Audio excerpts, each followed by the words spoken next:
नमस्कार दोस्तों आज सुबह में टी सीरीज हमार भोजपुरी के यूट्यूब चैनल से भोजपुरी इंडस्ट्रीज के ट्रेंडिंग स्टार खेसारी भैया का एक बहुत ही खतरनाक बहुत जबरदस्त गाना रिलीज किया गया है। गाने का नाम है शाम है धुआं धुआं।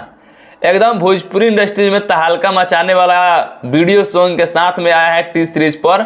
आप लोग नहीं देखे हैं तो जा करके देखिएगा। वीडियो में खेसारी भैया के साथ में पारुल यादव एक्ट्रेस नजर आ रही है। बाकी वीडियो सॉन्ग लगातार नंबर 1 ट्रेंडिंग की तरफ बढ़ते जा रहा है, तो आप लोग पूरा भरपूर प्यार आशीर्वाद दीजिए। बाकी आज सुबह में पम्मी रिकॉर्ड्स के यूट्यूब चैनल पर अरविंद अकेला कल्लू जी का भी एक बहुत ही शानदार गाना रिलीज किया गया है।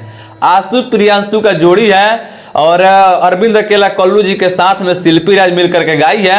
वीडियो में अरविंद अकेला कल्लू जी के साथ में आस्था सिंह एक्ट्रेस नजर आ रही है। गाने का नाम है सुना मलकिनी हो। पति पत्नी के नुक झोंक पर अरविंद अकेला कल्लू जी का वीडियो को बनाया गया है। आप लोग देखेंगे तो बहुत मजा आएगा उस वीडियो को।